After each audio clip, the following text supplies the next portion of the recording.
Hola, buenas tardes a todos. Vamos a seguir con este texto y bueno, como siempre les recuerdo y les pido que por favor formen la actitud altruista del bodhicitta dirigida a alcanzar la iluminación para el beneficio de todos los seres y participen de esto en ese espíritu altruista. Es decir, que lo que estamos haciendo tenemos que incluir también la condición de los demás seres que no difiere de la nuestra. Todos queremos ser felices, nadie quiere sufrir. Y si aspiramos a la iluminación, no es solamente para nuestro propio beneficio, que también está incluido, pues somos uno de los infinitos seres, sino que lo estamos haciendo porque comprendemos que desde ese nivel vamos a poder ayudar a los demás seres a completamente alcanzar la liberación y el estado iluminado de Buda. Y este texto de Gampopa, que es la guirnalda de joyas, a veces se dice preciada, del Camino Supremo, ya hemos visto varios de los consejos que acá nos da, o más que consejos son más bien como instrucciones, y completamos la vez pasada las 10 cosas que no deben ser rechazadas. Y ahí había una conexión bastante evidente con el estado natural de la realidad, porque es gracias a una vivencia del estado natural que uno entonces correctamente y no por algún tipo de punto de vista que transforme o distorsione lo que estas instrucciones quieren decir, uno entonces puede, bueno, no rechazar los fenómenos porque son la expresión natural de la mente, no rechazar los pensamientos porque ellos son la manifestación de tu mente, y así sucesivamente. Y ahora vienen las 10 cosas que deben ser comprendidas. Shepar Chawe Chuchuni, Chi Nangwa, Churpar Dupe, Denmedu Shepar Cha. Entonces el primero dice, comprende que las apariencias de los fenómenos no son reales porque provienen de la confusión. En realidad son, acá lo que dice el texto es que son la confusión misma, ¿no?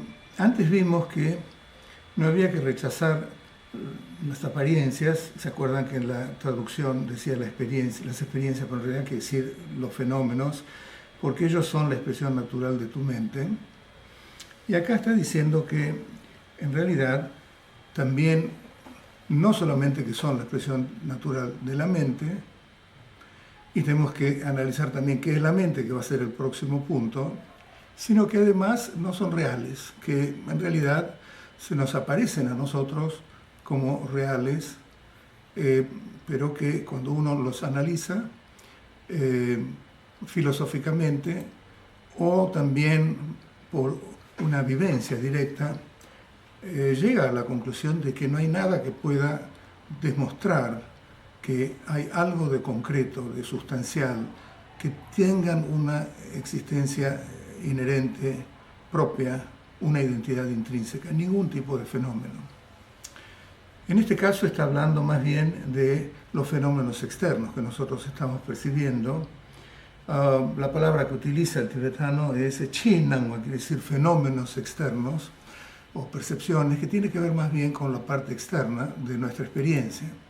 Nuestra experiencia siempre está compuesta por dos aspectos. Están los fenómenos, o sea, los objetos que por este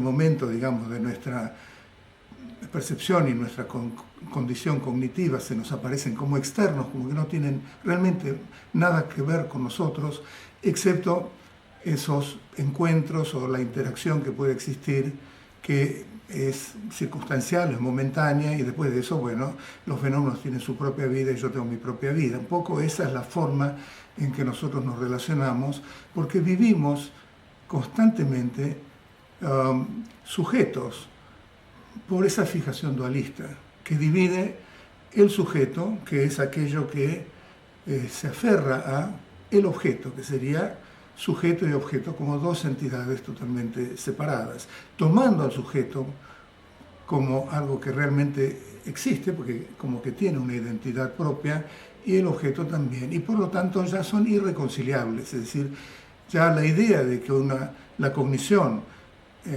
a la luz de la sabiduría búdica, nuestra cognición está más allá del dualismo de sujeto y objeto, nos parece muy foránea, porque nadie la tiene, todo el mundo funciona dentro de ese esquema del dualismo de sujeto y objeto. En realidad es esa fijación dualista de sujeto y objeto la que hace que desde tiempo sin comienzo estemos deambulando en samsara. Eso lo explica muy bien el tercer Karmapa, ¿no? En la aspiración del Mahamudra. Él, creo que yo lo dije anteriormente, pero siempre es bueno repetirlo porque además tiene que ver con esto, ¿no? Acá, es decir, él dice, es decir, nunca, sin haber existido nunca, lo que es una expresión natural de nuestra propia naturaleza, es decir, que es una percepción o unos fenómenos que son el brillo de nuestra condición natural, que dice que es propio, no hay fenómenos externos. Sin embargo, por la confusión y por la ignorancia, se convierten en yuldutrul, que dice que se convierten, por ese malentendido, se convierten en objetos externos, ¿no? Y después dice Ranrik, Marik Wanki Ranrik Dadotrul, que dice que Marikpa quiere decir la ignorancia, es decir, que realmente no conocemos tal cual es nuestra propia naturaleza.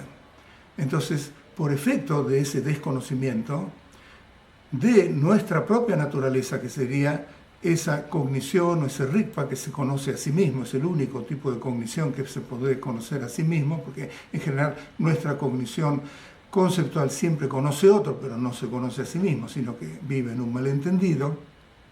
Entonces, Mariwanki, por efecto de la ignorancia, nuestra cognición pura, este rikpa que se conoce a sí mismo, que es la naturaleza de nuestro ser, se confunde y se toma por una identidad intrínseca, que sería y se manifiesta como la noción de un yo que existe acá, en forma inherente, independiente de todo lo demás. Y esa, es decir, que ya tenemos, por una parte, tenemos los fenómenos, la condición de los fenómenos nunca han existido, pero estamos confundidos, y todos ellos son un brillo, una expresión de nuestra mente natural o nuestro estado natural, pero, bueno, se los confunde y se los toma como externos, extramental, digamos. Y la mente misma, es decir, que sería esta mente esencial, o el rikpa, la naturaleza esencial de nuestro ser, de nuestra mente, también lo confundimos por efecto de la ignorancia,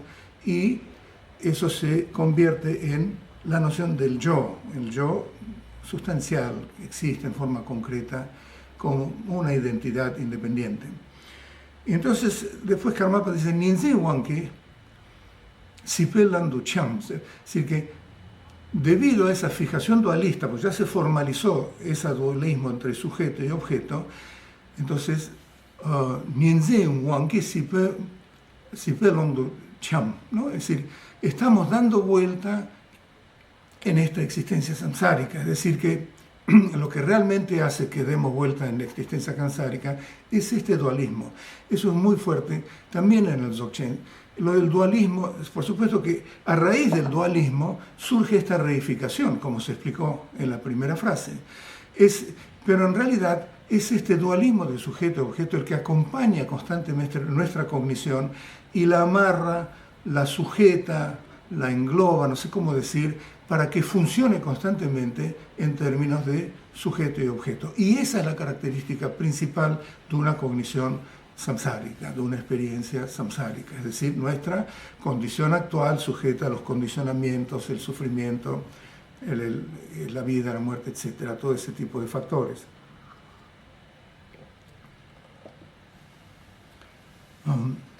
Bueno, después termina diciendo que pueda completamente eliminar de raíz esta ignorancia, porque realmente es la ignorancia la que nos causa esta confusión de no ver las cosas tal cual son. No la vemos ni a nivel convencional, porque a nivel convencional hay fijaciones de todo tipo, fijación reificadora,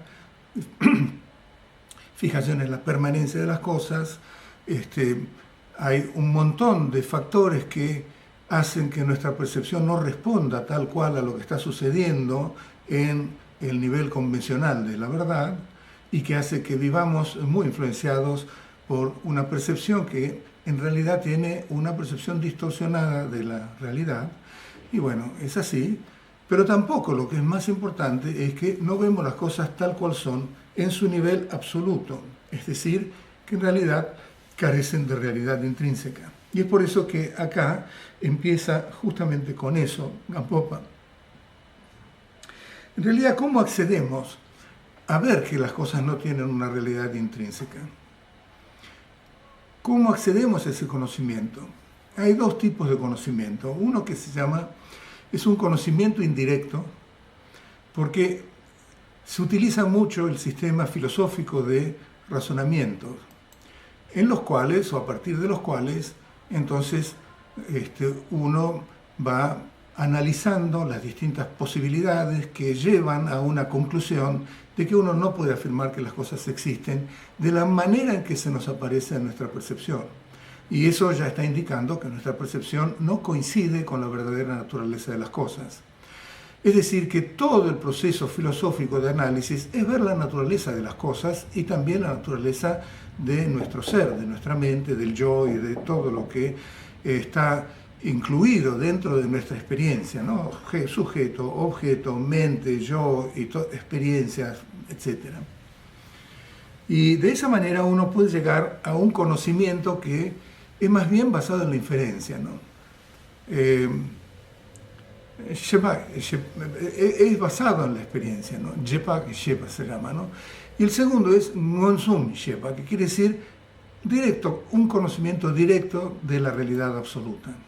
Y eso es lo que más bien se aplica en las tradiciones como la nuestra, en la cual lo que más se enfatiza es la práctica contemplativa, más que el análisis filosófico, aunque no se excluye la importancia del análisis filosófico, pero se entiende que el análisis filosófico, por más desarrollado que esté, va a llevar a una excelente foto de la naturaleza de la mente, que se llama una imagen mental, en realidad se la llama de esa manera, ¿no? Y una imagen mental, es decir, como una excelente foto, que se puede inclusive expresar con palabras, o por lo menos se puede decir que está más allá de las palabras, está más allá del pensar, está más allá de la descripción, pero estamos utilizando palabras para indicar algo que está más allá. Igual estamos utilizando palabras. Pero la prajna paramita, realmente lo que es el conocimiento directo, inmediato de la naturaleza absoluta, eso es a lo que se llega, digamos, por una vía contemplativa, que es basada principalmente en la meditación, y en la cual lo que vamos haciendo es educar a nuestra mente para que en forma directa tenga esa experiencia completa, total, de su verdadera naturaleza. De esa manera, eliminando o trascendiendo la forma habitual en la cual nuestra mente siempre estuvo desde tiempos sin comienzo, funcionando en base a esa suposición de la ignorancia, de que el yo existe, el otro existe, sujeto, objeto, el dualismo y todo lo demás. Entonces, estos dos son válidos y dependiendo de las características de la persona, del budista que está practicando, algunos tienen mayor predilección por el conocimiento indirecto, tienen más dudas y quieren resolver y entender las enseñanzas del Buda, analizando sus palabras y también exigiendo la veracidad de lo que Buda expresó a partir del análisis lógico, el debate y todo lo demás. Eso lleva mucho tiempo. Pero el otro, que sería un acceso evidente, inmediato de lo que significa esa verdad absoluta que Buda está mostrando, en ese caso, entonces, bueno, ahí sí que recurrimos enormemente a la práctica de meditación. Igual mi maestro decía, en nuestras tradiciones, un poco de estudio y mucha práctica. Lo que no debe traducirse, como digo muchas veces, en ningún estudio y poca práctica. Es decir, poco estudio, mucha práctica. pero hay que poner mucha práctica y seguir las instrucciones correctamente, porque son upadeyas, son como instrucciones vitales que incluyen dentro de eso también las bendiciones de todos los maestros y los grandes siddhas de la India, del Tíbet, las experiencias que han tenido y que se resumen en pocas palabras y que en base a esas palabras, que son instrucciones en general bastante cortas, entonces uno puede hacer que nuestra mente vaya refinándose, volviéndose cada vez más pura, más fina, como para que el salto a lo trascendente, que sería su estado natural, pueda ocurrir. Y eso sería, en ese momento, entonces uno accede al segundo tipo, el Gonsun Shepa, que es decir, que uno accede al conocimiento directo, obvio, de tener esa experiencia directa de lo que la mente es. No uno, la mente es la que accede a eso, porque ahí ya no podemos hablar de que haya uno que esté accediendo en ese mismo momento, en esa misma prolongación, en esa misma continuidad de la experiencia o la vivencia del estado natural. Entonces acá dice, bueno, que vamos a ver ahora el texto. Comprende que los fenómenos o las apariencias no son reales porque provienen de la confusión. Es decir, nosotros los tomamos como reales, pero justamente los tomamos como reales porque estamos habitando, digamos, instalados en lo que es nuestra percepción, que está encuadrada, digamos, en la confusión de la ignorancia. Es decir, ¿qué tipo de confusión estamos hablando? Bueno, nuestra mente no percibe su propia naturaleza tal cual es, que sería vacía, es decir, vacía de cualquier tipo de identidad intrínseca, que sería lo que se llama la vacuidad, y en vez de eso la toma como que tiene una existencia inherente, independiente, tiene una identidad propia, que lo separa de todo lo demás. Y por eso entonces es que lo que sigue es ese dualismo en el cual cualquier cosa que se manifiesta se la toma como extramental, como objetos separados. Y esa es nuestra situación actual. Reificamos absolutamente todo. Reificar significa que le damos una realidad a algo que por su propia naturaleza no tiene esa realidad. Es como los sueños. Por eso yo quiero explicar esa palabra, muchos ya la han oído muchas veces, pero reificar significa eso. El más claro ejemplo es los sueños. Cuando estamos soñando y en realidad estamos totalmente inmersos en el sueño y estamos tomando lo que sucede en el sueño como algo real, ahí estamos reificando el sueño. Porque por la naturaleza misma del sueño es una fantasía, es algo que no está realmente nada ocurriendo, solamente ocurre en la mente del que está soñando. Entonces ahí reificamos el sueño. Ahora, cuando nos despertamos dijimos, bueno, eso fue un sueño, esto sí es la realidad. Y lo que Buda dice, no, también esto que para nosotros se presenta como real, no es más que un sueño. Y bueno, primero que tenemos que definir o redefinir lo que significa real, porque la palabra real la utilizamos de acuerdo con nuestra cultura de tantas maneras, que hay que redefinir eso en el contexto del budismo. Y en realidad es bastante simple, es decir, es muy complicado porque se somete a un análisis filosófico todo, no solamente la existencia de un fenómeno, sino también la existencia de todo lo que compone nuestra experiencia de la realidad, del tiempo, del espacio, del yo, hasta de la omnisciencia, hasta todo, ¿no? Entonces, pero se puede resumir en realidad en que para que una cosa sea real, de acuerdo con, a la luz de lo que significa la sabiduría budista, y además también por sentido común, porque realmente es fácil de ver, una cosa tiene que ser singular, tiene que ser permanente y tiene que ser autónoma. Es decir, que tiene que surgir por sus propios medios. Y nada de eso ocurre en la realidad. Primero porque todas las cosas están compuestas por partes. Todo lo que nosotros conocemos, todos los fenómenos que se nos aparecen, las montañas, los caminos, los autos, todos los fenómenos que se nos aparecen están compuestos por partes. Inclusive también nuestros skandhas están compuestos por partes, es decir, nuestro cuerpo está compuesto por partes, nuestras sensaciones también, nuestras evaluaciones o percepciones también, los impulsos, la conciencia, Es todo, cada uno de estos en tibetano se llama pumpo. Pumpo significa como una montañita de cosas porque está formada por un montón de partes que forman algo que aparece como que tiene una identidad propia. En realidad, singular quiere decir que no se lo puede romper en partes, no se lo puede separar en partes. Y uno de los ejemplos más clásicos de estos es un auto, por ejemplo. Para nosotros tenemos una noción muy fuerte de lo que significa la identidad del auto. El auto que hemos comprado, que nos compró tantos miles de dólares, automáticamente tenemos una identidad, el auto, mi auto, que no me lo rayen, que no me lo choquen, cuando lo chocan es un problema. Tenemos también apego sobre el auto, porque le damos una identidad propia al auto. Pero en realidad el auto está formada por 2.500 partes, si uno lo separa, después no queda nada del auto. ¿Por qué? Porque el auto es una denominación conceptual que le hemos puesto un conjunto de partes.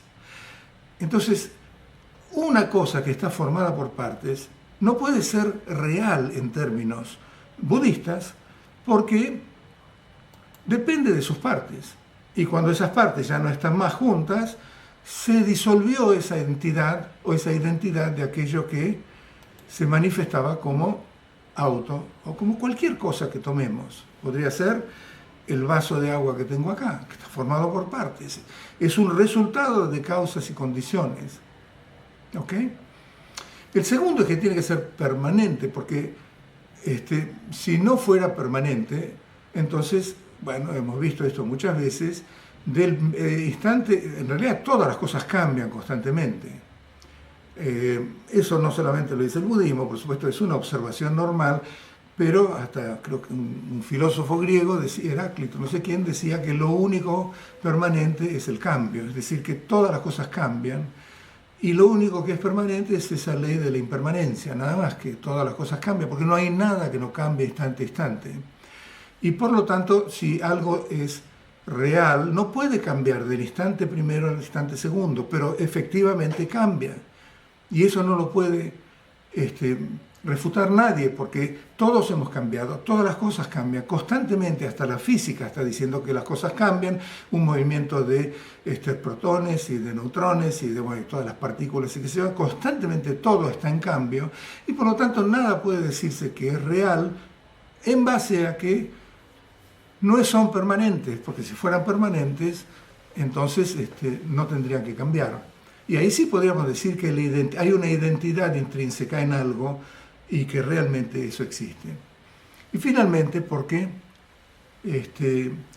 todo surge de causas y condiciones. Por lo tanto, nada es independiente.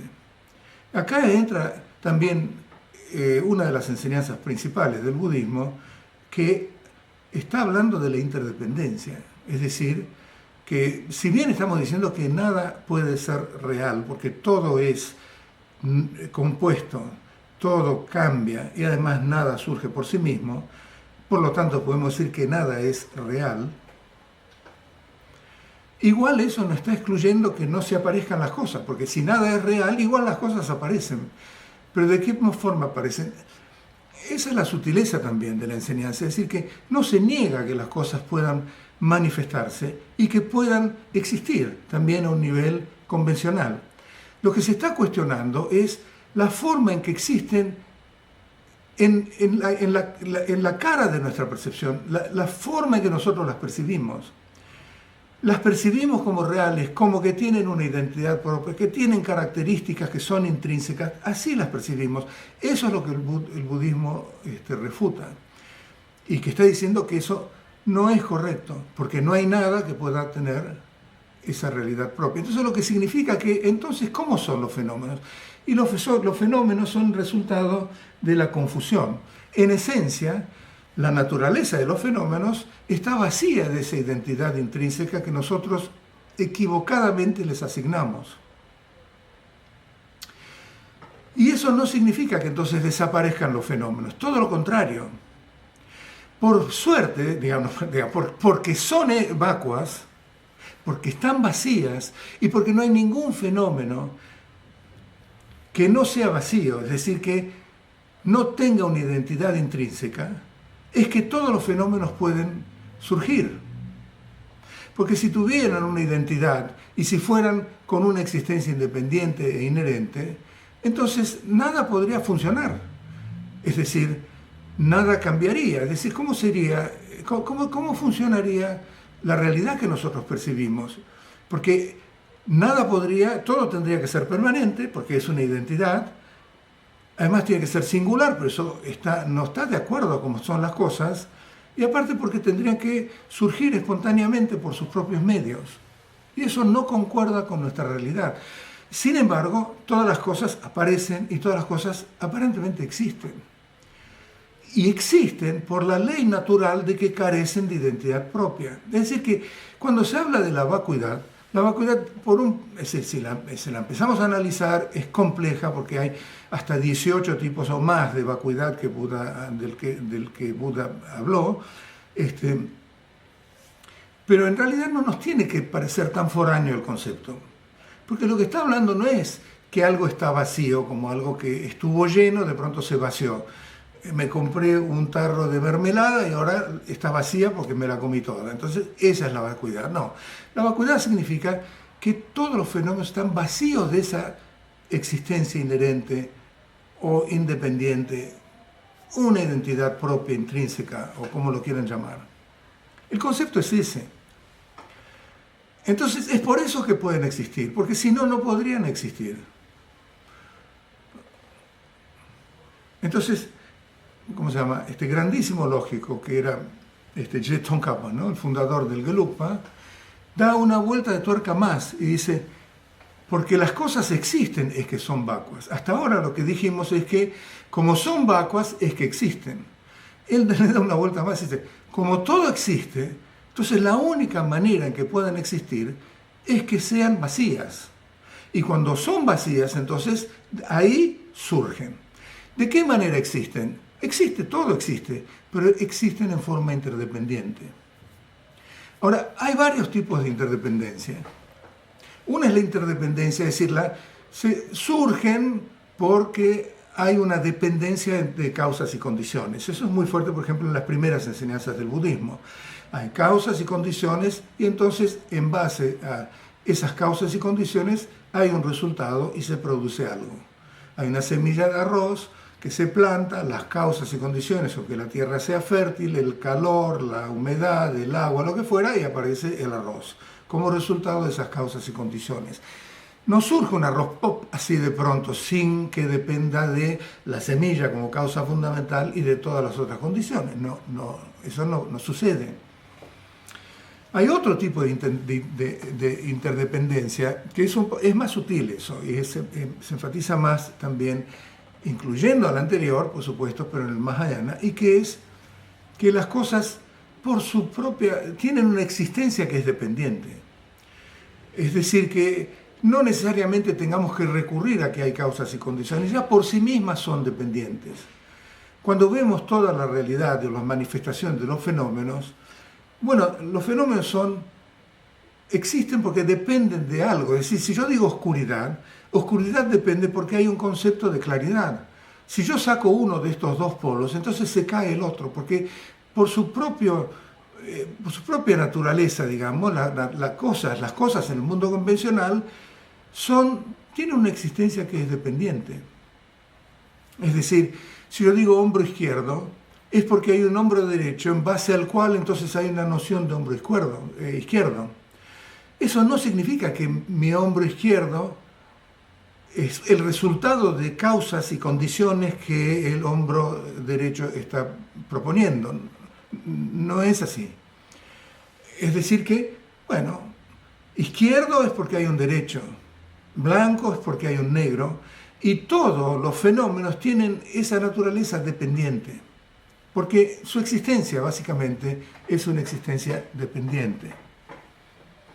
Después hay otro tipo de interdependencia que es mucho más sutil, que vamos a ver en el próximo punto de la mente. Pero de esta manera quiere decir que todo es permitido y todo se abre, y gracias a que las cosas son vacuas, la vacuidad entonces es como un gigantesco espacio que permite que surjan todos los fenómenos. Bien, eso se parece al espacio, porque si no hubiera espacio no podría existir ningún fenómeno. Es decir, porque todas las cosas son vacuas, entonces la infinidad, la miríada de cosas pueden surgir. Pero, entonces lo que acá dice, sí, surgen, pero dense cuenta de que lo están percibiendo como reales, pero no son reales. Y eso es un punto muy fuerte del budismo, que no concuerda con la percepción de nadie prácticamente, excepto los que han llegado a la misma conclusión a la cual llegó Buda. No solamente eso, también hay hoy en la ciencia, digamos, de la ciencia de la física cuántica, o más la física, de las partículas cada vez más finas y más imposibles de determinar, esos también llegan a ese tipo de conclusión, que todo es energía, que no hay ninguna materia, que no se puede hablar de una partícula, inclusive a veces también, aparentemente, por la información que tengo, también hay una cuestión de que se traspasa el dualismo, el sujeto, es decir, en el sentido de que el científico cuando quiere ver una partícula, ve esa partícula, pero entonces ya no está tan definido que la partícula existía antes de que el científico produjera toda la observación. Entonces ya como también sujeto y objeto se diluyen mucho, en el sentido de, en eso hay mucha coincidencia también con lo que dice el budismo, lo que estamos viendo hasta ahora. Es decir, que todo lo material, todo lo que se nos presenta como fenómenos, como formas que percibimos que son sólidas y formadas por todos los 5 elementos, los sonidos también, los olores, los sabores, todo eso que nosotros percibimos, todo eso, los objetos que nosotros estamos percibiendo, en realidad no son reales, sino que, bueno, antes decían que era una manifestación del brillo de nuestra mente natural. Y eso no contradice esto, porque la mente natural tampoco es existente. Entonces esto no se dice, la forma en que los estamos percibiendo, está distorsionada por efecto de la ignorancia, porque estamos confundidos y desconocemos qué es lo que somos a un nivel absoluto, en nuestra base fundamental del ser, nuestro estado natural. En lo que sí no concuerdan la ciencia, o digamos ni siquiera lo postulan, es con respecto al yo, digamos, ¿no? Ahí sí que el budismo tiene como una característica muy definitoria, digamos, una de las características del budismo que le identifican claramente y también quizás la separan de otros tipos de enfoques, es que el yo, esto que es ¿cómo se llama? Este cuartel general que procesa absolutamente toda la experiencia que nosotros tenemos, cognitiva, emocional, de pensamientos, de percepciones, de todo lo que fuera, ese yo en realidad no se sustenta con ningún tipo de cognición válida, sino que más bien es como una especie de ficción, que es una especie de falacia.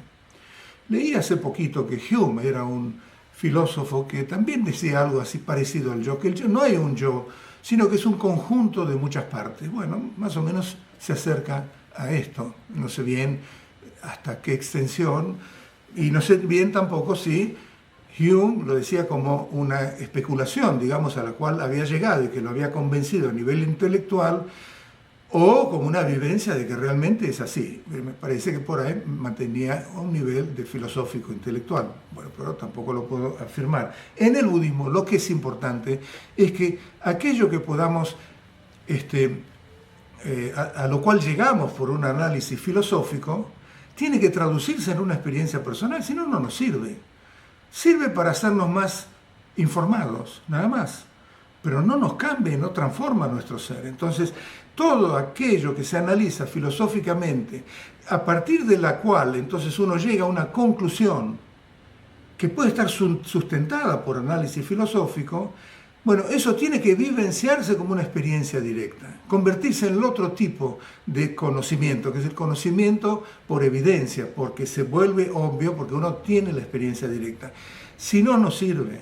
Todo el camino del budismo, si uno se dedica exclusivamente al estudio, será muy informado y un grandísimo erudito, pero por ahí su ser no cambió y no se transformó en nada, sino que permanece atado al dualismo, atado a los conceptos, a todo el tren del pensar y todo ese tipo de cosas que no hacen a la naturaleza esencial de nuestro ser, ¿no? El segundo dice, comprende que la mente es vacua porque carece de una identidad inherente, ¿no?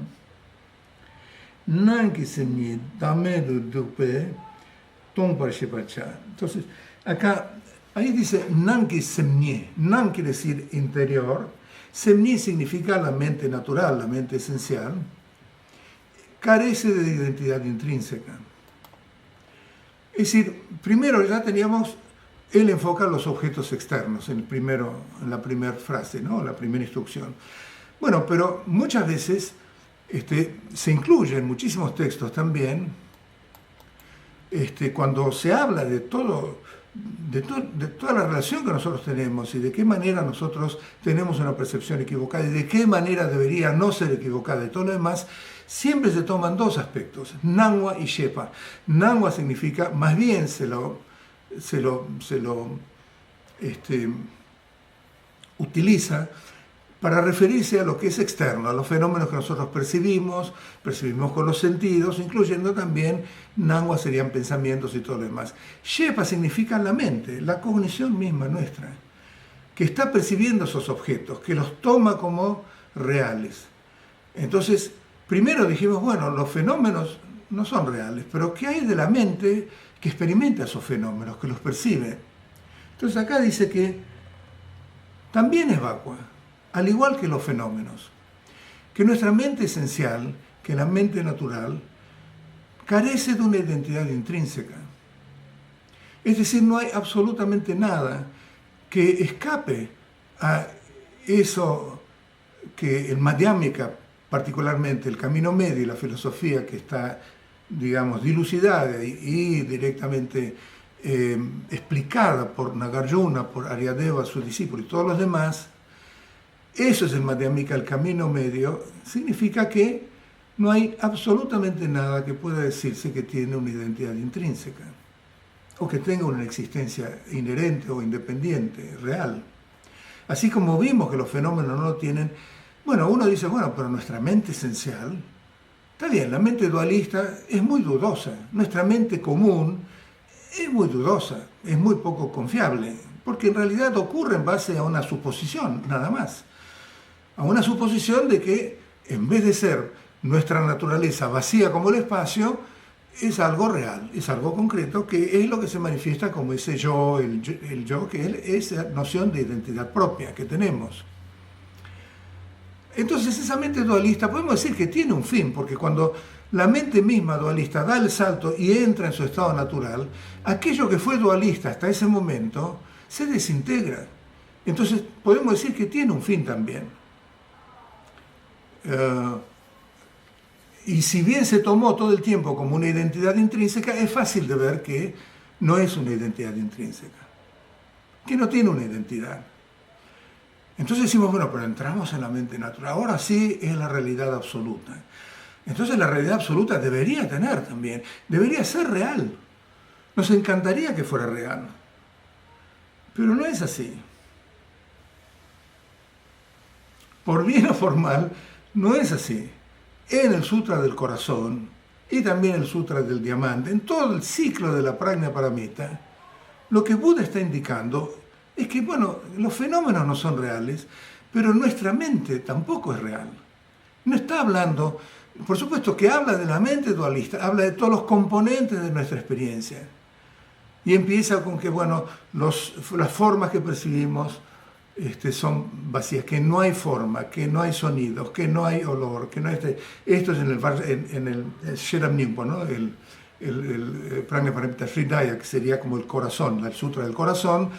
En el diálogo entre Cherezi, Avalokiteshvara y Shariputra, entonces se arma ese diálogo que está totalmente impulsado por,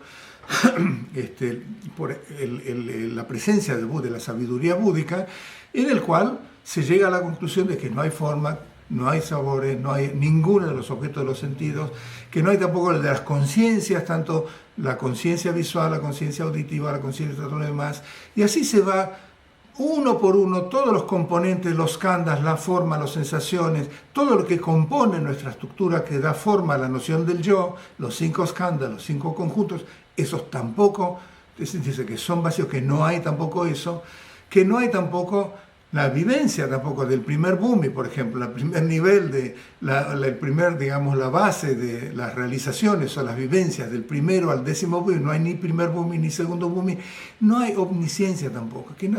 Omnisciencia es el estado búdico, es el estado de iluminación.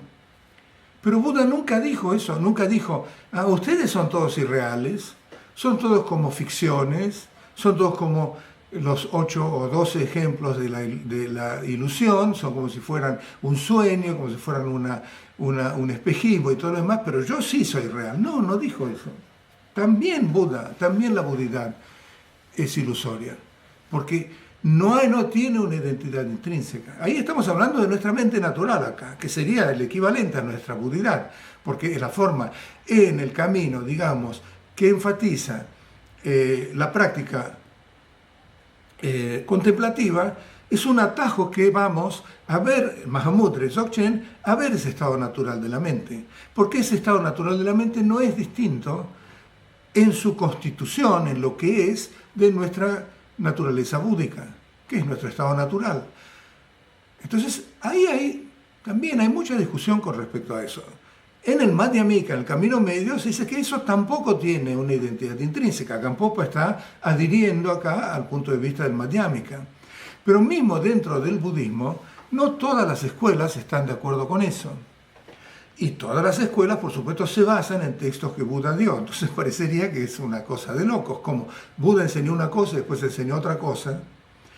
Pero eso, desde el punto de vista de la función de por qué Buda enseñaba, no hay ninguna contradicción, porque él enseñaba de acuerdo a esos medios hábiles en los cuales su sabiduría decidía que la mejor manera de presentar la verdad a ese núcleo de gente que la estaba recibiendo era esa, aunque no fuera la completa e ilimitada manifestación de la verdad. Una verdad que tuviera cierta limitación, pero que ellos pudieran entender. Y luego de haber entendido esta verdad, quizás ya estaban capacitados para la verdad totalmente ilimitada. Así es como se formaron los 3 yanas, el Theravada, el Mahayana, también el Vajrayana, las enseñanzas tántricas y todo lo demás. Entonces, bueno, Buda habló de esa manera y explicó las cosas de esa manera. Y está, por ejemplo, la escuela del Semtsampa, o del, digamos, que solamente, o Yogacara, digamos, porque solamente, todo sí, todo es una manifestación del brillo de la mente natural, sí, todo es una manifestación de la mente, pero esa mente esencial, eso sí que tiene una existencia independiente. Y eso es algo que el Madhyamika no acepta. Por supuesto que las enseñanzas del Mahayana, que se practican en Tibet, se basan en el camino medio, en el cual no hay absolutamente nada, en toda la experiencia, ni siquiera en el estado búdico, ni la omnisciencia, ni en Buda, ni nada, que pueda sostenerse o que se la pueda determinar como que tiene esta existencia inherente independiente. Y eso sería la visión y el principio del Mahayana, incluyendo nuestra mente natural, porque nuestra mente natural es, en su estado natural y completo, digamos, sería la naturaleza búdica, el estado búdico. Esa es la visión del Madhyamika. Eso es el camino medio en el Mahayana, pero también es la base filosófica sobre la cual se sustenta el Mahamudra, que es la tradición que nosotros seguimos, y el Dzogpa Chenpo, ¿no?, de la gran perfección, que también nosotros tenemos enseñanzas de eso, porque vienen lamas que nos enseñan. Nuestra tradición incluye estas 2 enseñanzas. La base fundamental filosófica de estas 2 enseñanzas, el punto de vista filosófico, es igual que el Mahayana, es el Madhyamika. Aunque, bueno, como tienen otro tipo de enfoque, utilizan mucho a nivel, digamos, de relacionarnos con los fenómenos, la visión del Chittamatra, que digamos, del solamente en términos de las apariencias, los fenómenos y todo lo demás, que sí son una proyección de esa mente. Ahí sí que concuerdan con la otra escuela. Pero a nivel absoluto hay ciertas diferencias. Y bueno, aparentemente no hay ningún problema. Pero acá lo que está diciendo es eso. Ahora, bueno, ahí también, con respecto a eso, hay distintas visiones. ¿Cómo se explica la mente iluminada, ¿no? El discurrir o el... Ahí, por ejemplo, el sistema Gelugpa, del cual uno de los mayores exponentes del sistema Gelugpa, más conocido, por supuesto, su santidad el Dalai Lama, en el sistema Gelugpa dicen algo que es bastante fácil de entender. Es decir, que esta mente que ahora es un instante de conciencia seguido por otro instante de conciencia a un nivel conceptual, una vez que se han ido todos los factores que la distorsionaban, que son los velos aflictivos y velos cognitivos, lo que queda es solamente sabiduría, que es la expresión de nuestra mente natural. Nuestra mente natural, el estado búdico, es esa sabiduría primordial. Acuérdense que no es que Buda tiene sabiduría, sino que Buda, lo que significa Buda es esa sabiduría primordial. Eso es lo que somos a un nivel esencial. Esa sabiduría primordial, Yeshe, Jnana, es indivisible del espacio absoluto, que es Yin. Yin y sabiduría son totalmente indivisibles, porque no es una sabiduría que sea tampoco una identidad intrínseca. Entonces, su naturaleza es ese espacio absoluto de la vacuidad, y ese espacio absoluto se manifiesta como sabiduría. Son una indivisibilidad completa. ¿Ok? Eso sería, digamos, perdí el hilo de lo que estaba diciendo, de la mente esencial. Ahora, cuando estamos hablando de esa mente esencial, entonces tenemos cómo es que no es real. En otras palabras, ¿por qué también eso es ilusorio?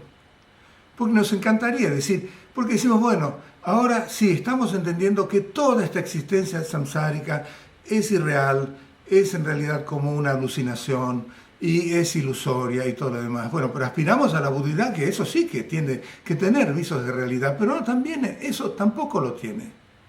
Ahora, hay una diferencia. Nosotros en este estado actual de confusión de la ignorancia y demás, en el cual estamos distorsionando absolutamente todos nuestros órganos de percepción y también nuestro sistema cognitivo, porque está basado en esa suposición errónea del yo, y reificamos todo, nunca deja de ser ilusorio, porque esa es la naturaleza absoluta. Justamente la confusión significa que en vez de tomar como ilusorio, lo estamos tomando como real. O sea que es ilusorio, pero lo tomamos como real. O sea que no hay ninguna verdad en nuestra experiencia actual. Es totalmente una falacia. Ahora, el estado de iluminación y el estado búdico y la mente iluminada también es irreal, también es ilusoria, pero un Buda no está confundido. En ningún momento toma ese estado como que tiene una existencia real, concreta, sustancial o lo que fuera. Y esa es la diferencia. Y eso es lo que hace que eso sí sea una verdad y que sea una cognición válida y que esta es una cognición inválida. Ahora sí me acordé de lo que estaba diciendo. La explicación de lo que es esta mente natural o la mente iluminada, el estado natural de nuestro ser, nuestra naturaleza búdica, desde el punto de vista del Gelugpa, en el cual se está diciendo que así nuestra mente actual, que está distorsionada por todo tipo de velos y distorsiones cognitivos y aflictivos, una vez que esos se caen, porque son cogniciones inválidas que no respiran en el ámbito de la verdad, lo que queda es esa sabiduría innata, indivisible del espacio. Pero bueno, cada instante que antes estaba distorsionado, ahora es un instante de esa sabiduría primordial. Ese instante da surgimiento al segundo instante, que toma como base el instante anterior y que forma como base el instante siguiente. O sea que sigue una secuencia de instantes de sabiduría, de mente iluminada. En vez de ser una secuencia o continuidad de instantes de conciencia no iluminada, sino ignorante, se transforman en una secuencia así de instantes cada uno de los instantes es un instante de esa sabiduría iluminada. Por lo tanto, entonces cambia y dice que es impermanente. Es decir, de acuerdo con la visión del Gelupa sobre lo que es esa naturaleza búdica cambia y es impermanente. No se puede decir que sea eterna, pero al mismo tiempo no se puede decir que no sea eterna. Eterna y permanente acá hay que cambiarlo un poquito. Es eterna en el sentido de que nunca va a cesar. Es decir, siempre existió y siempre va a existir. No es que va a vivir 345.000 billones de años y después ya cesó y no hay más naturaleza búdica. Entonces es eterna. El hecho de que sea eterna no implica de que no pueda cambiar instantáneamente. Entonces la visión del Gelupa la presenta de esa manera y es una manera bastante más fácil de entender. Ahora en Kagyu y Nyingma tienen otra visión. Y dice, bueno, está más allá de los conceptos, porque la naturaleza misma, como cuando Buda se iluminó, dijo que era la naturaleza que había descubierto, era Tredel, se llama, que es totalmente libre de cualquier tipo de elaboración conceptual. ¿Qué quiere decir eso? Limitaciones que nosotros le ponemos. No podemos decir que existe, no podemos decir que es inexistente, no podemos decir que es ambas a la vez, no podemos decir que es ninguna de estas a la vez. Eso se llama el tetralema. Es totalmente que trasciende eso, porque no hay nada, está, como dice la Prajna Paramita, que sería esa sabiduría esencial, está más allá de las palabras, más allá del pensar, más allá también de la descripción. Solamente está en el dominio, digamos, de esta cognición pura, esencial, que es Rangrik, digamos, la naturaleza esencial de nuestro ser. Eso es lo único que lo puede conocer. Por lo tanto, como está trascendente y como está más allá de la conceptualización de que existe, no existe, que vino, que se va, que es condicionada, no condicionada, todo lo demás, como está más allá de cualquier tipo de conceptualización, no podemos decir ni que es permanente ni que es impermanente, ni que cambia ni que no cambia. Está más allá. Y bueno, está bien, es un misterio por ahí, pero esa es la forma en que es. No hay nada que se pueda decir acerca de eso, pero eso no quiere decir que cuando uno ya la descubrió y es un Buda, que tenga dudas de si es permanente o no permanente. Ya está viviendo, porque eso es lo que es un Buda, es esa sabiduría primordial o el estado natural de nuestro ser. ¿Ok? Entonces, ahora desde el punto de vista de cómo se dice que nuestra mente natural es irreal, o digamos, ¿por qué no tiene una existencia intrínseca, sino que también tiene y surge, o sus componentes, digamos, también tienen una cierta interdependencia? Y entonces habíamos dicho que Yeshe, que sería la sabiduría primordial, que sería la lucidez, el aspecto de lucidez de la mente, ¿no? Acuérdense, cuando Buda se iluminó, no solamente dijo que era vacío, que sería este espacio absoluto. Tenemos espacio absoluto, que implica la vacuidad, es la ausencia completa de cualquier elaboración conceptual, lo que acabo de explicar. Pero también está Yeshe, que sería la sabiduría, que es la lucidez de la mente, que es luminosa, ¿no? Estos son totalmente indivisibles. Es decir, que porque estos dos, digamos, sabiduría y espacio absoluto, o digamos, en otras palabras, lucidez y vacuidad, son una unión indivisible. Entonces la lucidez depende de la vacuidad para ser lo que es, y la vacuidad depende de la lucidez para ser lo que es, y por lo tanto esa es la interdependencia más sutil, que también en los estadios completos de la iluminación lo que persiste es esa unión indivisible de Jnana, Yeshe y espacio absoluto. Es decir, en otras palabras, luminosidad, la luz clara es el absoluto. La luz clara es la unión indivisible de cognición, que es la sabiduría, y espacio absoluto, que es la vacuidad. Entonces, estos dos son interdependientes y por lo tanto también hay una interdependencia sutil a ese nivel tan absoluto como es el de la mente natural. En consecuencia, no podemos decir que la mente natural tenga una existencia concreta, independiente, inherente, una identidad intrínseca, etc. Sino que también nuestra mente natural, al igual que todos los fenómenos, carece de esa sustancialidad o existencia real o concreta.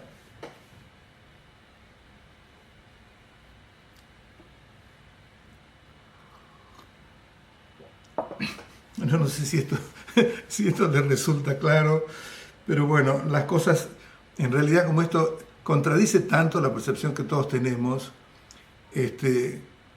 bueno, yo sé que cuando uno lo recibe por primera vez, o por segunda vez, o por varias veces, cuesta un poquito de entender y de comprender. Yo sé que los que han oído esto muchas veces, hace muchos años que estamos hablando de esto, ya lo entienden más claramente, y para los nuevos es un poco difícil, pero bueno, de alguna manera hay que acceder a este nuevo conocimiento porque es el que representa la sabiduría búdica, y es en este nuevo conocimiento, y cuando lo vivenciamos, ahí es donde vamos a encontrar la completa liberación o el estado iluminado, no en el conocimiento dualista del nivel convencional de la verdad, ¿no? Bueno, por ahí podríamos parar acá porque es demasiado denso todo esto que hemos visto y empezar con las preguntas. ¿Qué les parece? No, vamos a hacer el próximo.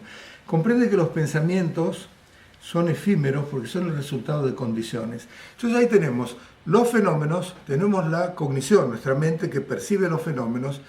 En el medio lo que surge es un pensamiento, que es el concepto que define tal o cual fenómeno, ¿no? Es decir, cielo, nubes, persona, qué sé yo, Alicia, Roberto, perro, gato, auto, todo eso son pensamientos que surgen en base a la conexión que tiene nuestra cognición con un cierto fenómeno que se nos aparece como externo. Y en base a eso entonces surge un fenómeno, un pensamiento, en base al pensamiento empieza a surgir emociones, en general pueden ser aflicciones, de apego, de odio, de rencor, de todo lo que fuera, y bueno, y ahí empieza a generarse karma. Y el karma se genera en base a este sistema dualista de experiencia. Y no en ningún otro lado, es decir, ahí es donde se produce karma. Y como se produce karma, entonces ese karma produce como resultado también propensiones que van madurando y que van condicionando las situaciones de esta existencia, la forma en que percibimos, perpetúan el sistema en que percibimos y también nos condicionan para un próximo renacimiento, a menos que hayamos destruido la vigencia de ese karma por efecto de haber tenido la completa vivencia de la verdad, es decir, el estado absoluto de la verdad, ¿no? Y los pensamientos son el resultado de condiciones, ya que hay causas y condiciones, ya está. Un fenómeno que aparece, está la condición del fenómeno, está la condición de la mente que lo percibe, en base a eso se produce un pensamiento, y esos pensamientos son en realidad como adventicios, es decir, lo que dice el tibetano, que lo tengo para darles el long, es par, es decir, par que namto, que decir los pensamientos intermedios, entre esos dos, quien quiso lo burdo que no tomemos a los pensamientos como algo que son reales, porque también surge en base a condiciones, en base a esto, a causas y condiciones también. Todo lo que surge en base a causas y condiciones es algo que no tiene una realidad, como lo hemos visto, y no lo podemos tomar como concretos. Pero es así como los experimentamos, ¿no? Los pensamientos, ¿por qué estamos tan distraídos? Somos adictos a la distracción. Y la distracción lo que está indicando es que estamos pensando constantemente.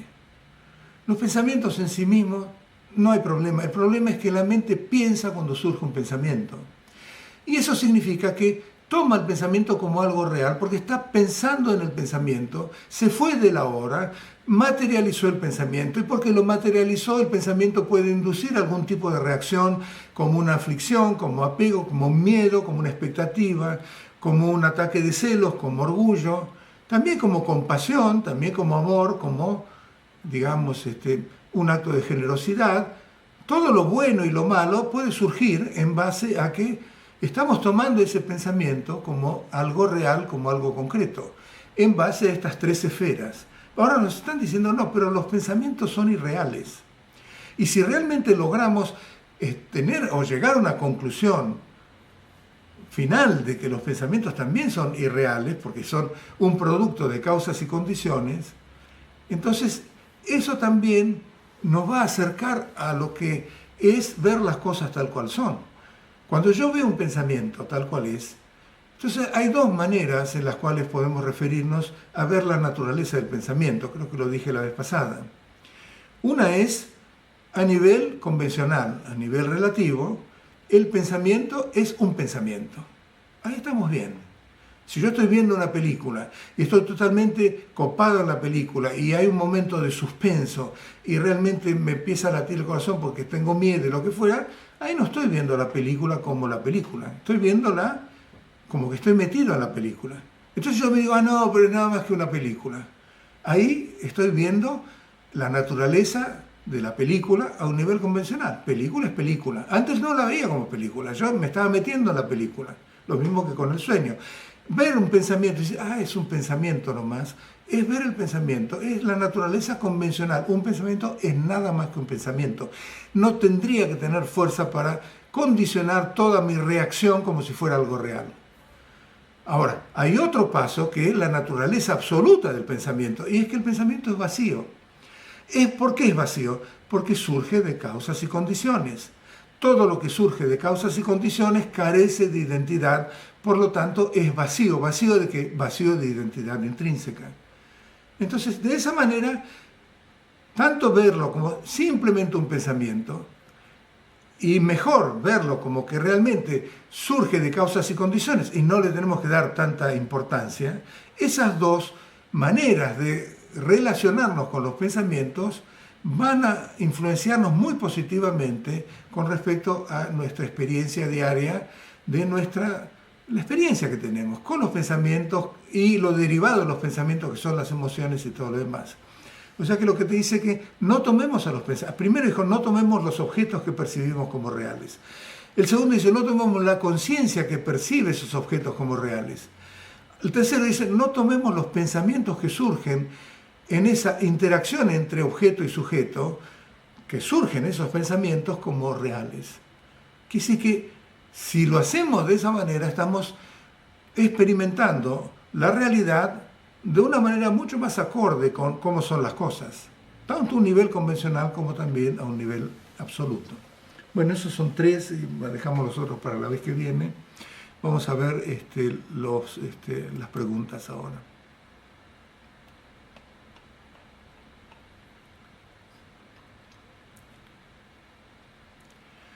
Dado que la práctica de Mahamudra y el Zazen están dirigidas a descubrir la verdadera naturaleza de la mente, ¿cuál podría ser la diferencia entre ambas prácticas?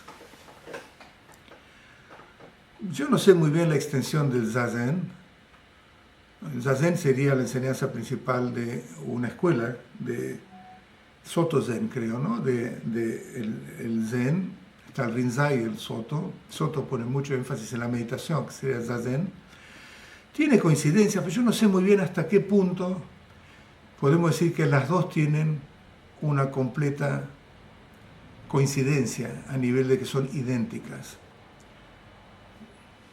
Yo no sé muy bien cómo en el Zazen practican con usar, por ejemplo, los pensamientos como sendero, usar los fenómenos como sendero, usar las emociones aflictivas como sendero, usar también la muerte como sendero, las enfermedades como sendero, los obstáculos o los ataques, digamos, de fuerzas, tanto externas como internas, que puedan obstaculizarnos también como sendero.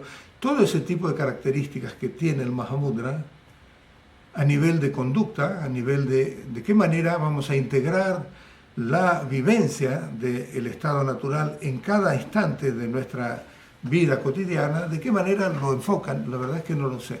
Entonces no te puedo decir realmente si son 100% idénticos. La información que uno tiene así a términos generales es que el Zen pertenece más bien filosóficamente a la escuela de Semsampa, es decir, del solamente, ¿no? Mientras que el Mahamudra filosóficamente pertenece a la escuela filosófica del Madhyamika, la que expuso Nagarjuna, ¿no?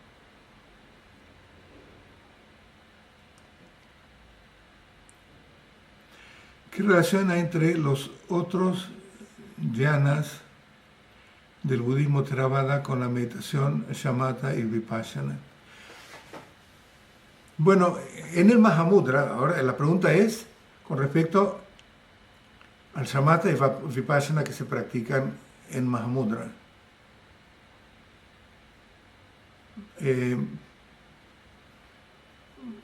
No quiero entrar en el Mahayana porque en realidad, bueno, shamatha y vipassana, de acuerdo con el Mahamudra. En realidad, el shamatha en Mahamudra tiene un límite y de ninguna manera se alienta o se aconseja llegar a esos estados de absorción meditativa como son los dhyanas, ¿no?, que se enseñan en el Theravada, que son estados de absorción meditativa muy profundos en los cuales, por ejemplo, hay una implosión de los 5 sentidos. Eso en el Mahamudra no se llega. En la práctica shamatha sí, hay práctica shamatha. Shamatha significa llegar a la calma mental, a la mente que descansa en un estado completo de calma. Y en ese estado de calma, entonces, en ese estado de calma, los 5 sentidos están totalmente abiertos. Uno continúa percibiendo formas, sonidos y todo lo demás, mientras que en los dhyanas, según lo que yo entiendo poco de los dhyanas, hay una implosión de los 5 sentidos. Y uno está totalmente absorto en el objeto de meditación. Y eso es una gran diferencia entre el shamatha del Mahamudra y el shamatha de los dhyanas del Theravada. Por otra parte, el vipassana que se practica en Theravada, muy bien no sé hasta qué alcance tiene, digamos, ¿no?, en el estudio o en el enfoque de las sensaciones y todo lo demás. El vipassana que se practica en el Mahamudra es un análisis que tiene mucho sabor a experiencia, se llama Nyongrup en realidad. Es ir no con mucho análisis, en ese sentido por ahí es bastante parecido, pero ahí se está analizando la naturaleza de la mente. Directamente, esa mente esencial se la está analizando, a ver si eso es una o es muchas, si la mente quieta y el movimiento de la mente son iguales o son distintos, si, digamos, hay distintas consignas que uno recibe y que hacen y que uno va puliendo hasta que llega a la convicción intelectual de que la mente natural está más allá de cualquier elaboración conceptual. Y es el propósito del vipassana, de camino del vipassana. Ahora, el fruto del vipassana y de la unión de vipassana y shamatha hace que eventualmente, por efecto de otros factores, entonces la mente, sobre la base de esa convicción a la cual ha llegado, de que no puede decir que existe, que no existe y todo lo demás, ya esa base, con la continuidad que le da la calma del shamatha, de acuerdo a ciertos factores, como lo que puede suceder, que el maestro puede indicar la naturaleza, o que uno tiene un momento de explosión de compasión, de devoción o lo que fuera, la mente entra al fruto del vipassana, que es la experiencia directa de su estado natural. Y eso sería el fruto del vipassana, en el cual ahí sí que la continuidad de shamatha y vipassana es, shamatha es no dejar nunca la continuidad del estado natural de la mente, vipassana es ser consciente de ese estado natural de la mente. Y ahí la unión indivisible de shamatha y vipassana, eso es lo mismo que Rigpa o la mente natural, Tamerkishepa o, digamos, la cognición pura o lo que fuera, ¿no? O sea que creo que hay diferencias, ¿eh?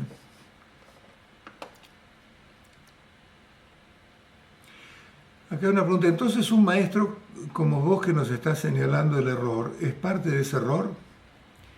¿No está fuera de las proyecciones de nuestra mente?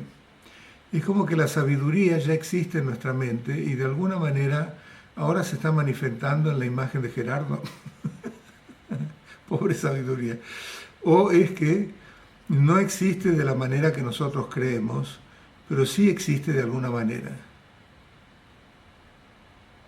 Bueno.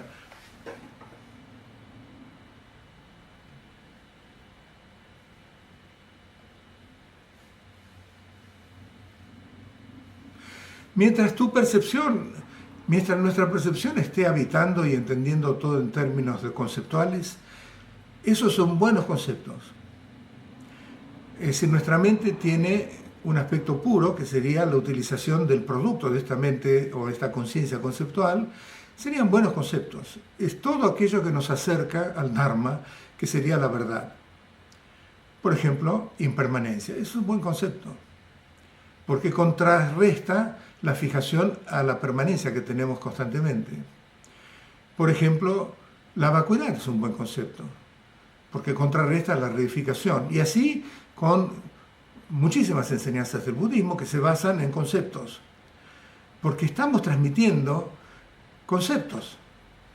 Es decir, estamos transmitiendo un cierto conocimiento que no puede prescindir de conceptos y de las palabras. Y uno va formando una estructura conceptual de conocimiento que sería escuchar y reflexionar sobre lo que uno escucha, y llega, eso sí, es muy positivo porque uno puede acceder a un nivel de convicción sobre lo que ha recibido. Y eso es muy bueno para un ser humano, estar convencido de algo, porque nos da muchas fuerzas para seguir adelante y conseguir ese camino que nos llevó a esa convicción. Ahora, desde el punto de vista de la verdad absoluta, bueno, todos esos conceptos sí están basados en el error, porque la verdad absoluta está más allá de las palabras, del pensar, de la descripción y todo lo demás. Pero no importa, pues no hay que excluir los buenos conceptos porque son saludables, son positivos. Al contrario, Nagarjuna dice, es solamente basándonos en el nivel relativo que podemos acceder al absoluto. Y todos estos conceptos son el nivel relativo. Sabemos que el nivel relativo es un nivel poco confiable porque es espurio, pero un nivel de los conceptos que forman el nivel relativo también puede tener una representación de la verdad absoluta, como serían los conceptos que estamos viendo. Entonces, tu pregunta es si desde el punto de vista de la sabiduría primordial, todo esto que vemos se basa en el error. Sí, se basa en el error de la ignorancia, porque estamos transmitiendo palabras, conceptos y todo lo demás que no son parte de nuestra naturaleza esencial. Sí, pero ¿qué importa? Es decir, igual estamos siempre instalados en la ignorancia y en base a esa ignorancia tomamos el mejor provecho posible, ya que estamos en el tren de conceptos, que es una manifestación de la ignorancia. Utilicemos ese tren de conceptos que utilizan también nuestra inteligencia para acercarnos al no concepto y a lo no conceptual. ¿Ok? Entonces, tu segunda parte es si la sabiduría ya existe en nuestra mente y de alguna manera ahora se está manifestando en la imagen de Gerardo, o es que no existe de la manera que nosotros creemos, pero sí existe de alguna manera. Todo no existe de la forma en que creemos, todos los fenómenos, los pensamientos, las experiencias, mi mente natural, la omnisciencia, no existe en la forma en que nosotros creemos, pero sí tiene un cierto tipo de existencia. ¿Cómo es ese tipo de existencia? Es una existencia que está más allá de todos los conceptos, más allá de las palabras, más allá del pensar, más allá de la descripción, y sin embargo se lo puede conocer. Pero para conocerlo se necesita que la cognición esté acorde con ese nivel de conocimiento trascendente. Y eso es nuestra cognición natural. La sabiduría primordial, la luz, la luminosidad de nuestra mente, indivisible de la vacuidad, del espacio absoluto. Esa unión indivisible es lo único. En la dimensión de esa unión indivisible es que se puede conocer la verdad absoluta. Y en cuanto a eso de que la sabiduría se manifiesta en la imagen de Gerardo, no sé, eso me parece bastante discutible. Es decir, la sabiduría, digamos, un conocimiento conceptual en este momento se puede reflejar en mis palabras, si es que no me estoy equivocando, sí. Ahora, la sabiduría, primordial, es algo que trasciende y que, por supuesto, bueno, tiene algún tipo de sintonía con estos conceptos que estamos viendo, pero es una foto de esa sabiduría primordial, nunca es lo mismo, ¿no? Me gustaría que hablaras un poco de cómo opera, si es que lo hace, la interdependencia en el espacio de la naturaleza de la mente. ¿Qué pasa ahí con la interdependencia? Bueno, recién lo acabé de explicar, ¿no? Es decir, en el espacio de la mente o de la naturaleza de la mente, ¿qué es lo que define la naturaleza de la mente? Tiene tres cualidades. esencia vacua, y eso es el Dharmakaya. La naturaleza es lúcida, eso es el Sambhogakaya. Y la unión de estos dos indivisibles, es decir, la indivisibilidad de lucidez y vacuidad, eso sería la energía compasiva, que es incesante porque no tiene ningún tipo de obstáculo. Es de ahí donde surgen todos los fenómenos samsáricos, nirvánicos, de iluminación, de la confusión, de todo. Todo surge de esa unión indivisible. Entonces la interdependencia en este caso, fundamental, es esa unión indivisible de la lucidez y de su vacuidad. Para hacer esa lucidez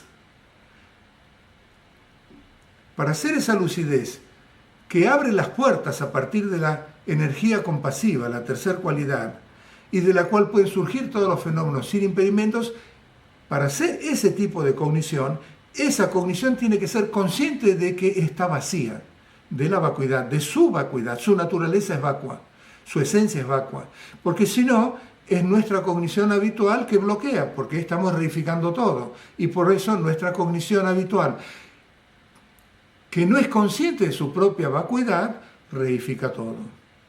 Tampoco es solamente la vacuidad, porque si fuera solamente la vacuidad también te estaría bloqueando, porque entonces sería la nada y nada puede surgir. Solamente cuando la lucidez es consciente de su vacuidad, es indivisible, y por lo tanto la vacuidad se manifiesta como lucidez, como cognición. La lucidez esencialmente es la vacuidad. Esa unión indivisible implica, lo que está diciendo es que para hacer esa lucidez de la tercera cualidad es dependiente de su vacuidad, porque si no es consciente de su vacuidad ya es una cognición común como la que tenemos. Y la vacuidad, para ser vacuidad propiamente dicho de esa lucidez, no es la nada, porque si no sería vacío, digamos, e impediría que cualquier cosa surja. Es solamente cuando esa vacuidad depende de esa lucidez que esa unión indivisible da lugar a la tercera cualidad que es, y que es fundamental cuando definimos mente natural. Son las tres son cualidades de la mente natural. Claro que la tercera es una consecuencia de la indivisibilidad de las otras dos. Pero ahí está la interdependencia más sutil. Claridad depende de la vacuidad, de su vacuidad. Esa vacuidad de la claridad depende de la claridad para ser claridad. Es decir, claridad y vacuidad son totalmente indivisibles, son interdependientes. Es decir, que también a ese nivel, como son vacías, entonces también son interdependientes, ¿no? Al romper con la dualidad, se rompe también con la unidad tiempo y espacio.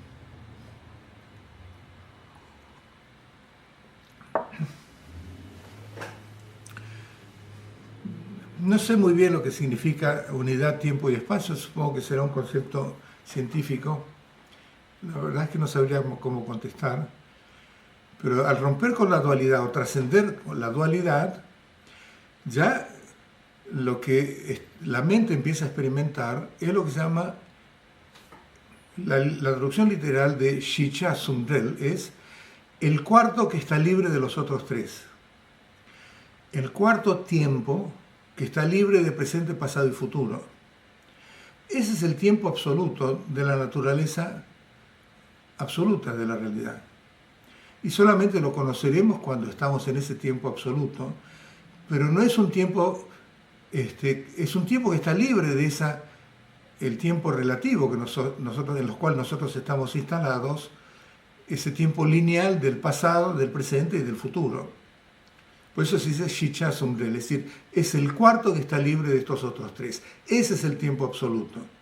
Y ese tiempo absoluto es el tiempo que se experimenta cuando la mente está funcionando desde ese nivel absoluto. Ahora no me preguntes bien cómo es, pero bueno, eso lo conoceremos cuando funciona de esa manera. Ahora, ¿cómo es ese espacio?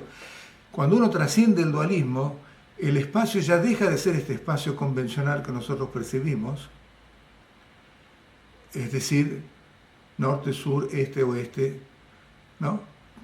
Cuando uno dice espacio ahora, tiene una concepción del espacio mental. Bueno, el espacio absoluto, yin, es el espacio absoluto, en el cual está incluido también esa concepción del espacio, pero está mucho más allá, porque abarca la esencia de absolutamente todos los fenómenos, tanto del samsara como de nirvana y todo lo demás, y está indivisible de la sabiduría primordial. Eso es yin y ye, yin y ye. Entonces, de esa manera, tiempo absoluto es el cuarto que está libre de los otros tres. Espacio absoluto, que sería lo que ocurre cuando uno trascendió el dualismo, no es el espacio conceptual que nosotros percibimos. Ahora, la unión tiempo y espacio, no sé cómo decírtela, pero bueno, te expliqué lo que es el tiempo desde el punto de vista absoluto y el espacio también desde el punto de vista absoluto. Se dice que las cosas existen porque hay espacio. Sin espacio la existencia no sería posible. Lo contrario sería también verdad, es decir, el espacio existe porque existen estas cosas. El espacio no tiene una existencia. Es decir, el espacio eso es un tema filosófico, la verdad que no sabría cómo respondértelo, pero en realidad es en base también a un nivel convencional. Decimos que si no hubiera espacio las cosas no podrían existir, eso se ve claramente. ¿Cómo podríamos existir? El espacio no es simplemente el aire, ¿eh? Hasta acá hay espacio, ¿no? Acá hay espacio. Ahora no digan, bueno, acá lo interrumpió la mano y dejó de haber espacio. No, acá también hay espacio. Y acá también hay espacio. Digamos que el espacio está difundido en todos los fenómenos. En ese sentido, el espacio acomoda a todos los fenómenos, a nivel relativo también. Pero nadie dice que el espacio exista como una entidad propia, ¿no? No sé si filosóficamente eso es así, pero no hay ninguna entidad en el espacio, pero realmente es como aquello que acomoda a todo el resto. No sé muy bien cómo contestarte acá.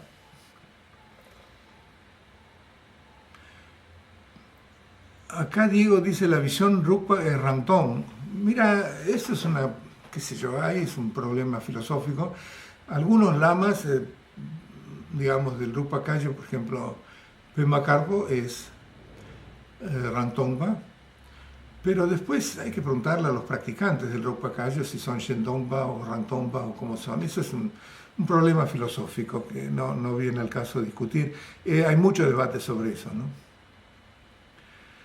Tal vez suene como a muy bruto lo que estoy pensando, pero existe un momento de conciencia de que lo que parece importante deja de serlo. Hay un cambio existencial de que si nada es real, nada importa.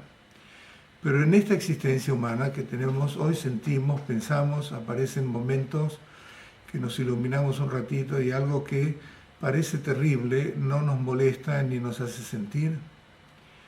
Digo esto de sentir que tanto nos limita al dejar de sentir bueno o malo, lindo o feo. Esos pensamientos hay un salto. Cuando uno realmente tiene, por empezar, para nosotros las cosas son reales y concretas. Cuando sufrimos, nuestro sufrimiento es muy real y eso nos afecta muchísimo. Cuando una situación que se nos presenta como amenazante, tenemos miedo y ese miedo también lo sentimos como concreto porque la situación la estamos viendo como concreta. Cuando uno recibe enseñanzas del budismo que dice que todo es como una alucinación, como un espejismo, como un sueño, como una ilusión, etc., al principio es muy raro porque no coincide con nuestra mente. Entonces reflexionamos sobre eso y uno estudia, lee los textos y demás, va pensando y por ahí, con suerte, lo va incorporando y cada vez le resulta menos raro. Que en realidad uno empieza a convencerse de que eso es mucho más lógico que percibir las cosas como reales. Es decir, empecemos a pensar en eso de que es singular, permanente o independiente. Démosle calza, empecemos a pensar todas las cosas que conocemos. Bueno, realmente empezamos a destruir la realidad de las cosas, pero sin embargo nuestros hábitos hacen que por más que hayamos entendido cognitivamente que las cosas son irreales, los hábitos siguen influyendo nuestra percepción de tal manera que los vamos a seguir percibiendo como reales. Nadie dice que no. Pero el hecho de estar convencido intelectualmente es una herramienta muy fuerte, porque cuando las cosas se vuelven muy pesadas, entonces podemos recurrir a que, bueno, en realidad acá no está pasando nada en última instancia, porque todo es como irreal y como todo lo demás. Y entonces en ese sentido nos ayuda a romper el apego, la fijación que tenemos con las cosas que nos suceden en nuestra vida.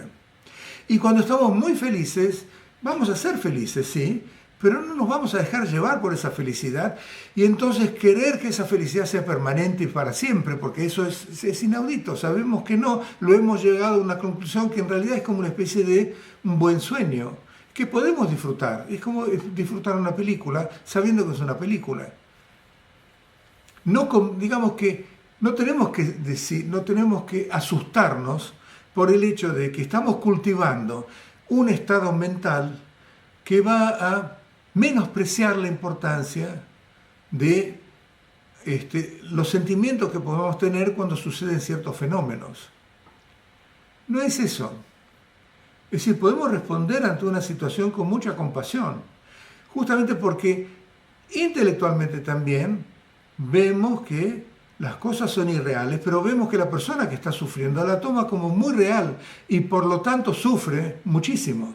Y eso, entonces, en vez de un nivel de indiferencia, diciendo, bueno, no es nada real, bueno, esa persona es irreal y su sufrimiento es irreal, acaba de perder a su pareja porque se murió de COVID y es irreal, está llorando, pero eso sí, no, entonces no es una sensación de indiferencia, sino que realmente esta convicción intelectual también va a hacernos sentir más empatía por la persona, porque justamente lo que la hace sufrir más, aparte de la empatía normal que podamos tener, es la confusión de ignorancia que exacerba ese sufrimiento de separación.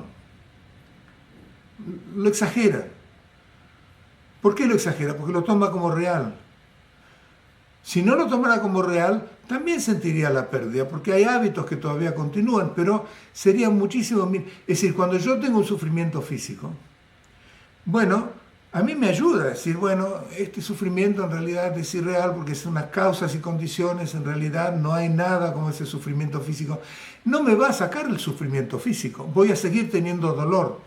Pero todo el aporte de la reificación sobre el dolor, que hace que el dolor se magnifique y se vuelva una obsesión, eso por ahí se va a contrarrestar. O sea que no tenemos que asustarnos. Ver la realidad de las cosas tal cual son, nunca lo tenemos que ver como que estamos perdiendo algo, al contrario, estamos ganando muchísimo porque estamos acercándonos a la verdad y eliminando, digamos, estas propensiones que fortifican y ¿cómo se llama? Y alimentan el error, la confusión, ¿entienden? Es decir, que no hay que temerle a este tipo de visión, es decir, vamos a cambiar la percepción de las cosas. Ahora, por supuesto que cuando hayamos descubierto la vacuidad de todos los fenómenos, es decir, la vacuidad de nuestra mente, entonces ahí sí que vamos a ver que es todo como un sueño. Y ahí sí que vamos a tener indivisible de esa cognición inmediata.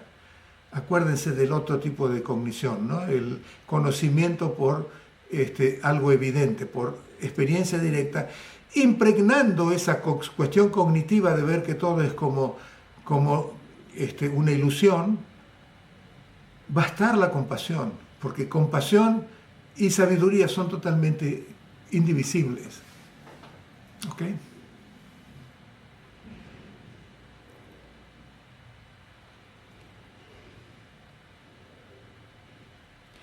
Una de las herramientas para trabajar nuestras emociones aflictivas durante la meditación, así como los 4 inconmensurables, entiendo es la práctica de los hermosos monstruos de Tsoni Rinpoche. Vi el YouTube, donde uno no rechaza ni se pone a las órdenes de la emoción. ¿Podrías comentar algo más acerca de esta práctica, ya que me parece muy útil y quisiera entenderla mejor? Bueno, eso en realidad es cuando uno tiene tiene como heridas profundas que sin darse cuenta van formando o afectando también la percepción que uno tiene de sí mismo, de la realidad, poca autoestima, paranoias, problemas, inseguridades, traumas también que uno haya tenido, que de pronto le surgen como hábitos y uno no se da cuenta bien por qué tiene ese trauma, pero bueno, lo tiene porque algo que sucedió, eso dejó heridas en los canales, entonces afecta también el lung, el prana, y eso afecta la percepción. O sea que, digamos, cuando esos son lo que llama él los monstruos, hermosos monstruos, ¿no? Es decir, ¿qué hicimos hasta ahora para alguien que tiene realmente esas distorsiones en la percepción, que realmente lo aquejan porque lo vuelven bastante neurótico, y eso distorsiona la percepción? Ahí es muy útil este tipo de práctica. Hay otra gente que en realidad es muy balanceada, muy equilibrada, y por ahí no tiene que recurrir a esa práctica.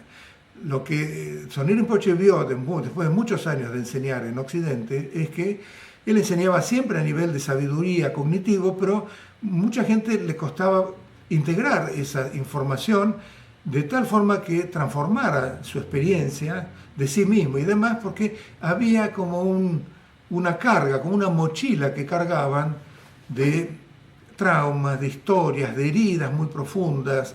Debido a una herida por una cierta situación ya no quería encarar esa situación. Todo eso distorsionaba mucho su estado mental y eso impedía que accediera a las prácticas, digamos, con mejores condiciones. Entonces, diseñó esta práctica como para lidiar en esos casos en los cuales uno realmente tiene ese tipo de problemas y puede identificar esos hermosos monstruos. Ahora, ¿qué hacemos cuando no teníamos esa práctica? Aplicamos algún antídoto o lo rechazamos. Es decir, hay 4 condiciones para que esa práctica se haga correctamente. Estas 4 son: primero, no juzgarlo. Juzgarlo significa, esto de vuelta me está, esto que me quiero realmente, no quiero saber más nada de esto, de vuelta es algo malo, tengo que liberarme de esto. No, acá no lo juzgamos, ni bien ni mal, sino que le damos como una bienvenida. Bueno, ahora ya te conozco, este miedo, ya te conozco este miedo. Lo conocí muchas veces antes y hasta ahora sigo viviendo. Entonces yo no te juzgo, no sos ni bien ni mal. Adelante, seguí con toda tu fuerza, no me importa. Es decir, eso es no juzgarlo. Segundo, no reprimirlo, porque antes si teníamos ese miedo recurrente, entonces queríamos reprimirlo. Ahora no, ahora le damos espacio, manifestate como quieras. El tercero, no recurrir a algún tipo de remedio, es decir, bueno, aparece este miedo, pero mi psicoanalista dijo que cuando aparece este miedo, entonces puedo hacer tal cosa y pensar en tal otra cosa. No, para reemplazarlo, dejarlo ser directamente y no aplicarle algún método. Bueno, ahora ya aprendí la práctica de Vajrasattva, entonces voy a aplicar Vajrasattva para purificar mi mente y así me libero de este miedo. No, simplemente dejar que aparezca ahí, sin juzgar, sin rechazar, sin reprimir y tampoco sin dejarte llevar por el miedo. Entonces ya de vuelta estás con ese miedo obsesivo que hace que estés distorsionado, más neurótico y todo lo demás. Sino que evitando 4 tipos de factores, vos le das un espacio y lo único que tenés que hacer es simplemente ser un testigo de eso, sin juzgarlo, sin aplicarle un remedio, es decir, rechazarlo, sin reprimirlo y sin tampoco dejar eso. Y si uno logra eso, es decir, hay que mantener la atención en eso, pero una atención bastante sana, que está observando estos 4 factores, que cuida que no caiga en esos 4 factores, entonces ese miedo ve que no hay ningún antagonismo, ninguna reacción de parte de uno, y como no encuentra eso, encuentra un espacio que les da cabida y poco a poco, por la repetición de esta práctica, ese tipo de trauma, de miedo, de hermoso monstruo, empieza a disolverse, empieza a perder fuerza, empieza a resolverse por sí mismo. Justamente porque uno le dio, porque en esencia está vacío, porque en esencia no es ninguna cognición válida, está basada en alguna distorsión y nunca le permitimos un espacio como para que agotara esa energía de distorsión. Ahora le estamos brindando ese espacio, ¿no? Creo que eso es el principio fundamental de esa práctica.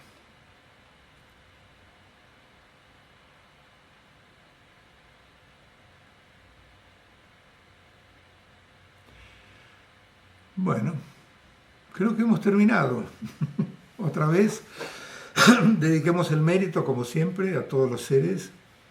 Es decir, esto que hemos generado, que es positivo, en vez de quedárnoslo nosotros, lo compartimos con los demás seres y deseamos que cuando lo reciban puedan trascender este estado de confusión de la ignorancia, del dualismo, de la reificación, entrar en su estado natural, encontrar su estado de infinita compasión y sabiduría y empezar a operar desde ese estado de liberación y de iluminación, beneficiando a todos los demás seres.